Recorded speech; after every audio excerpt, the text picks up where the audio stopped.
మనోజ్, నువ్వు నా బిడ్డవి. లక్ష్మీ ప్రసన్న, విష్ణువర్ధన్ బాబు, మనోజ్ కుమార్. నిన్ను ఎలా పెంచానురా నేను? అందరికంటే నిన్నే గారాబంగా పెంచానురా.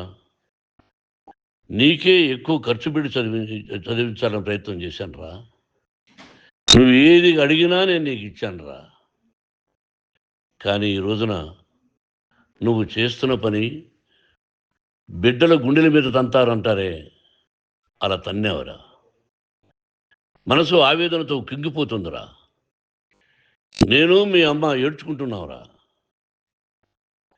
జర్నలిజం ఉన్నది లేనిది, లేనిది ఉన్నట్టు రాస్తున్నారా. నువ్వు నన్ను కొట్టడం ఏంట్రా? నా బిడ్డ నన్ను తాకలా. ఇద్దరం ఘర్షణ పడ్డాం కొన్ని కారణాల వల్ల. ప్రతి ఫ్యామిలీలోనూ ఉంటాయిరా ఇవి. లేనివాడు ఎవరైనా ఉంటే ప్రపంచంలో ఒకరున్నారేమో, 1% ఉంటుందేమో. అటువంటి వాళ్ళ ఇంటికి వెళ్ళి కాళ్ళు గడిగి నిద్ర పూసుకోవచ్చు. భారత భాగవత రామాయణాలు చూసావు కదరా. ఏమిటిది? మీ అమ్మ ఎంత కుమిలిపోతుంది ఈ రోజున హాస్పిటల్ చేరింది. నీ వల్ల హాస్పిటల్ చేరుతాను. చూడు మనోజ్, నీకు అన్నీ ఇచ్చిన ఈ రోజున నువ్వు నా గుండెల మీద తనడమే కాకుండా అపకీర్తి తీసుకొచ్చావు. ఏదేదో రాశావు, ఏదేదో చెప్తున్నావు. కొంతమంది జర్నలిస్టులు ఉన్నది లేనిది, లేనిది ఉన్నట్టు రాసే వాళ్ళ తత్వం వాళ్ళకి. ఎందుకంటే టీఆర్పీ పెరగాలి. ఇది వాళ్ళ నైజం. మనం మార్చలేము. వాళ్ళందరి మీద మన కోర్టుకు వెళ్ళలేము. వక్ స్వాతంత్రం అంటారు, ప్రజాస్వామ్యం అంటారు. ప్రజాస్వామ్యంలో కూడా కొన్ని హద్దులు ఉన్నాయి. ఇది నీకు తెలుసు అనుకున్నా. ఎంత మంచి నటుడివి నువ్వు. నీ భార్య మాటలు విని తాగుడుకు అలవాటు పడిపోయావు. వింటున్నావా మనోజ్? ఎవరిని నమ్మాలో ఎవరిని నమ్మకూడదో పరిస్థితి తీసుకొచ్చావు. విద్యాలయాలు ఎంత గొప్పవిరా. మనం 25% కులమతాలకు అతీతంగా ఫ్రీ ఎడ్యుకేషన్ ఇస్తున్నాంరా. క్యాస్ట్ అనేది తీసేశానురా 92లో ప్రాస్పెక్ట్స్లో. నువ్వు చదువుకున్నావురా. అక్కడ చదువుకున్న బిడ్డలు ఐఏఎస్, ఐపీఎస్ అయ్యారురా. ఎంతోమంది గొప్పవాళ్ళు అయ్యారురా. నువ్వు నటుడుగా ఎంతో గొప్పవాడివి. తాగుడు కలవాడబడి నువ్వు నీ భార్య ఇంట్లో బిహేవ్ చేస్తున్న విధానం ఆ భగవంతుడు సర్వేశ్వరుడు తెలుసు. భగవంతుడు చూస్తున్నాడు రా. నేను తప్పు చేసినా, నువ్వు తప్పు చేసినా, ఎవరు తప్పు చేసినా. ఎంత అవకాశం ఇచ్చావు మాట్లాడుకునేదానికి అందరికీ. ఇన్ని సంవత్సరాల్లో మన విద్యాలయాల్లో ఒక్క తల్లి కానీ ఒక తండ్రి కానీ ఏమైనా చెప్పారా? ఆ బిడ్డలు మన బిడ్డలు రా. మీరెంతో నాకు అక్కడ ఉన్నవాడు కూడా నా కూతుర్లు, నా కుమారులు. ఎంతమందికి ఫ్రీ ఎడ్యుకేషన్ ఇస్తున్నావు. వాడి దగ్గర ఏది ఆశించరా. నువ్వు ఎందుకు ఇలా తయారైపోయావు? ఎందుకు ఇంట్లో ఉండే పని వాళ్ళందరినీ కొడుతున్నావు? పనివాడు వాడు పని చేసుకోవడానికి మన ఇంటికి వచ్చాడు రా. ఆ పనివాడిని కొట్టడం చాలా మహాపాపంరా. నేను వేరురా. నేను దండించడం వేరురా. నేను ఎవరిని ఆ చిన్న వాళ్ళని కొట్టి ఇచ్చేసి చేయలేదురా. సినిమా ఇండస్ట్రీలో మోహన్ బాబు కొడతాడు, తిడతాడు అంటే అది షూటింగ్లో జరిగి ఉండొచ్చేమో. కానీ ఇంట్లో ఉండి 10 సంవత్సరాల నుంచి 20 సంవత్సరాల నుంచి పనివాళ్ళు ఉన్నారు. నేను ఇంట్లో లేని సమయంలో వాళ్ళందరినీ కొట్టి వాళ్ళ ఫోన్ లాక్కొని ఒకడైతే చచ్చిపోవాలి. వాడు పోలీస్ కంప్లైంట్ ఇచ్చి ఉండొచ్చు. నేను వద్దు అని వాడిని బతిమాలాడు. పోలీస్ కంప్లైంట్ కూడా ఇవ్వలా. ఇంకైనా నువ్వు నీ భార్య మారి బయట ఉండండి రా అన్నాను నేను. లేదు డాడీ, తప్పు చేయలేని ఒకసారి వచ్చావు, మళ్ళీ తప్పు చేశావు, మళ్ళీ వెళ్ళావు, మళ్ళీ ఈసారి తప్పు చేయనన్నావు. ఏమండి వీడు తప్పు చేయడం అని మీ అమ్మ చెప్పింది. ఇంట్లో పెట్టుకున్నా. మళ్ళీ నువ్వు చేస్తున్నది, ప్రతిరోజు నువ్వు తాగుతున్న విధానం నీకే తెలుసు. ఇది ప్రజలు నమ్ముతారా లేదా అనవసరం నాకు. నేను నీకు చెప్తున్నా, ఇంతటితో పులి స్టాప్ పెట్టాలి. 3 రోజుల నుంచి రకరకాలుగా రాస్తున్నప్పుడు నా మనసు ఆవేదనతో ఉంది. మళ్ళీ చెప్తున్నా, Mohan Babu university is greater than temples. Greater than temples. బిడ్డలను కాలేజీలో చేర్చుకునే ముందు చెప్తారు, అన్నయ్య ఎంత ఉంది యూనివర్సిటీ రూల్సు, ఇది మా పద్ధతి, మీకు ఇష్టమైతే చేర్చండి. గవర్నమెంట్ ఏమి ఇస్తుందో ఇంత పర్సంటేజీ వాళ్ళకు కూడా మీ దగ్గర ఎందుకు డబ్బు తీసుకుంటున్నామంటే దానికి అర్థం పరమార్థం చెప్పాము. దొంగతనంగా తీసుకోలేదు. ప్రతిదానికి చెక్కులు ఉన్నాయి. అది అకౌంట్ ఉంది. దానిలో తప్పులు జరిగితే డిపార్ట్మెంట్ ఉంది. కాలేజీలో ఇంకేమైనా తప్పు జరిగితే గవర్నమెంట్ ఉంది. ఇవన్నీ నీకు తెలుసు. ఈ రోజున ప్రపంచంలోనే నెంబర్ 1గా చేయాలని మీ అన్న కష్టపడి ఇతర దేశాల్లో నెంబర్ 1 యూనివర్సిటీ టైఅప్ చేశాడు. ఈ రోజు నువ్వు చేసిన విధానం ఏమిటి? నువ్వే ఒకప్పుడు నాకు ఇవి ఏమొద్దు నేను యాక్టింగ్ అన్నావు. ఈ రోజున ఏం చేస్తున్నావు? విద్యాలయాల మీద పడ్డావు. తల్లిదండ్రులు చాలా గొప్పవాళ్ళరా. కొంతమందికి డబ్బు కట్టలేకపోవచ్చు. కట్టని వాళ్ళకు కొంత సహాయం చేసాం. అంతా సహాయం చేయలేము. బ్యాంకుల్లో డబ్బు కట్టాలి. లెక్చరర్స్కి డబ్బులు ఇవ్వాలి. యూనివర్సిటీ బ్రహ్మాండంగా నడపాలంటే మంచి లెక్చరర్స్ కావాలి. ఇవన్నీ తెలిసి చేస్తున్నావురా 32, 33 సంవత్సరాల నుంచి. అది పక్కన పెడితే అందరినీ కొట్టడానికి వస్తావు. మీ అన్నం తిడతావు. ఒక వ్యక్తి వినయ్ గారనే ఆయన వ్యక్తి హెల్ప్ చేయడానికి వస్తే ఆ వినయ్ జాగుడికి చంపేస్తాను వాడు అన్నావు. ఇవన్నీ ఎంత తప్పురా?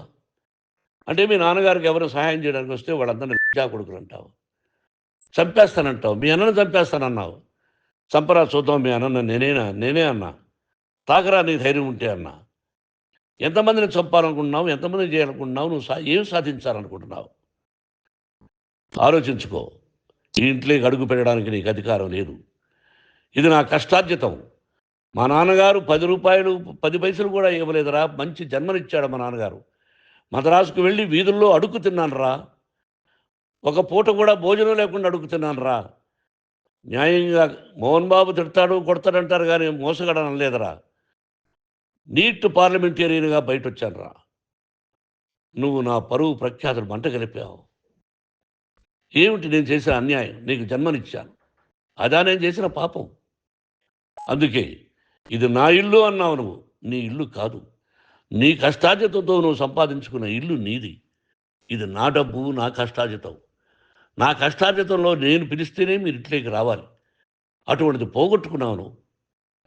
ఆస్తులు అంటావా? ముగ్గురికి సమానంగా రాయాలా లేదా అది నా ఇష్టం. ఆస్తులు ఇస్తానా, లేకపోతే గంగపాలు చేస్తానా, లేకపోతే ఎవరికైనా దానధర్మాలు చేస్తానా, అది నాకు సంబంధించిందిరా. నా కష్టార్జితం రా. మీరు చేస్తున్న విధానం గుణగణాలు కావాలరా. మందు తాగచ్చురా. ఎంత తాగాలి? నేను కూడా 1 or 2 పెగ్స్ తీసుకుంటా. ఇది తప్పు కాదు, జనానికి తెలియాలి. నా డబ్బు ఇది. తాగి ఎవరిని కొట్లా. తాగి నేను తింటున్నా. అది ప్రజలకు అక్కర్లా. నేను తప్పు చేస్తేనే ప్రజలకు కావాలా. ఇవన్నీ ఉన్నాయిరా. ఇవన్నీ తెలుసుకో. జర్నలిస్ట్ సోదరులారా, మీకు నా గతాన్ని తెలుసు, నా భవిష్యత్తు, నేను ఎక్కడి నుంచి వచ్చాను కూడా మీకు తెలుసు. ఈ రోజున మీరు రాస్తున్న విధానం, నా బిడ్డ నన్ను కొట్టాడన్నారు. ఎంత తప్పు. ఈ రోజున నా బిడ్డ మీద కోపంతో అవును చెప్పచ్చు. కాదు, వాడు నా మీద చెయ్యెత్తలేదు. నేను ఘర్షణ పడ్డాం. ఘర్షణ వేరు, కొట్టుకోవడం వేరు. గాయాలతో హాస్పిటల్కి వచ్చి కుంటుకుంటుగా నడిచాడు. మళ్ళీ ఏమని పోలీస్ స్టేషన్కి వెళ్ళి చెప్పాడు. ఎవరో 2 ఉన్నారు, వాళ్ళిద్దరూ నా మీద దాడి చేశారన్నాడు. నా ఇంట్లో పనిచేస్తున్న వ్యక్తుల గురించి పోలీస్ స్టేషన్కి వెళ్ళి చెప్పవలసిన అవసరం అతనికి లేదు, హక్కు లేదు. పోలీస్ డిపార్ట్మెంట్ కూడా తెలుసుకోవాల్సిన విషయం. నా ఇంట్లో ఉండే వర్కర్స్ మీద నేను కంప్లైంట్ ఇవ్వాలి. నువ్వు పర్మిషన్ లేకుండా నా ఇంట్లోకి నువ్వు చొరబడి ఇల్లు నాదంటూ ఇంట్లో పనిచేస్తున్న వర్కర్స్ మీద కంప్లైంట్ ఇచ్చావు. అది ఎంతవరకు పోలీసు న్యాయమో రూల్సో చూద్దాం. పోలీస్ డిపార్ట్మెంట్ ఇంటికి వచ్చింది. వాళ్ళకి రాశాను ఉత్తరం. అయ్యా, నేను సీనియర్ సిటిజన్ని, నాకు రక్షణ లేకుండా ఉంది. నా బిడ్డ వల్ల నా ఇంట్లో నుంచి నా బిడ్డను పంపించేసి ఇది నా ఇల్లని. వాళ్ళు నాకు సమాధానం ఇవ్వలేదు. ఇవ్వకపోగా ఎవరిని పట్టించుకోలేదు. ఇప్పుడు పోలీసు వాళ్ళు వచ్చి ఏమండి రూల్స్ ప్రకారం నా బిడ్డ ఇంటికి రాకూడదంటే మాకు హయ్యర్ డిపార్ట్మెంట్, హయ్యర్ అథారిటీ వాడు ఫోన్ చేశారు. మీరు ఎవరిని స్టాప్ చేయొద్దండి, బయట నుంచి ఎవరైనా వస్తే వాళ్ళని స్టాప్ చేయండి అన్నారు. 2 రోజుల నుంచి 10 మంది 20 మంది వస్తున్నారు. వాళ్ళు అలా చూస్తూ నిలబడ్డారు. వాళ్ళు ఫోటోలు తీసుకున్నారు. వాళ్ళ మీద మళ్ళీ వదిలేస్తున్నారు. ఎవరిని నిందించాలి? But I give respect to the police department. వాళ్ళకి ఎవరు ఏ అధికారి ఫోన్ చేశాడో, ఆ అధికారికి ఏ పొలిటీషియన్ చేశాడో అది వాళ్ళకే వదిలేస్తున్నా. కాబట్టి వాళ్ళు పోలీస్ కంప్లైంట్ ఇచ్చినా కూడా మేము సంబంధం లేదని అంటున్నారు కాబట్టి నేను నా బిడ్డను నిన్ను నాపు చేస్తున్నా. నువ్వు ఇంట్లోకి వచ్చే అధికారం నీకు లేదు. నువ్వు వచ్చి నీ బిడ్డను తీసుకెళ్ళు. సంతోషం. నువ్వు రాలేదు, నీ బిడ్డను జాగ్రత్తగానే చూసుకుంటావు. Take care your daughter, that's all. మీ అమ్మ హాస్పిటల్లో అడ్మిట్ అయింది. రేపో ఎల్లుండో మీ అమ్మను పిలిపించి బాగైన తర్వాత ఇదిగో నువ్వు నీ కొడుకు బిడ్డను తీసుకెళ్ళి వాడికి అప్పచెప్పని చెప్తాను పోలీసు వాళ్ళ ఆధ్వర్యంలో. ఇది 100% జర్నలిస్టు సోదరులారా, పులి స్టాప్ పెట్టండి. మీకు కుటుంబాలు ఉన్నాయి, మీ యజమానులకు కుటుంబాలు ఉన్నాయి. మీ కుటుంబాల విషయాలు, మీ యజమానుల కుటుంబాల విషయాలు మేము ఎవరు జోక్యం కలుగు చేసుకోవాలా. మేము నటీనటులం. మాది తప్పుంటే నటుడుగా నన్ను ఫెయిల్యూర్ అని రాయండి, నా నటన బాగలేకపోతే రాయండి. బట్ ఇంటి లోపల సందులో నుంచి చూస్తూ తప్పు చేస్తున్నామని ఉన్నది లేనిది ఉన్నట్టు రాయకండి. మీకు నా హృదయపూర్వక నమస్కారాలు. ఇన్ని రోజులు హృదయపూర్వకంగా ఎంకరేజ్మెంట్ చేశారు. ఆ ఎంకరేజ్మెంట్కు నమస్కారం చేసుకుంటూ I love you all. I love you police department. మీరు న్యాయంగా ధర్మంగా నడుచుకోండి, ఎవరికి తొత్తుల్లాగా ఉండద్దండి అని మనవి చేసుకుంటూ నేను సెలవు తీసుకుంటాను. Thank you very much for all the journalist. ఇక్కడ పులి స్టాప్ పెట్టండి. Thank you very much. Hey all, నేను మీ సుమంత్ని. Please subscribe to India Glitz Telugu. Hi, this is Ravinder. Please subscribe India Glitz Telugu. Hi guys, నేను మీ Varshini. Please do subscribe to India Glitz Telugu. Hi, this is Nirupam. Please subscribe to India Glitz Telugu. Hi viewers, నేను మీ Shashank. Please subscribe to India Glitz Telugu. Hello guys, నేను మీ Annie. Please do subscribe to India Glitz Telugu.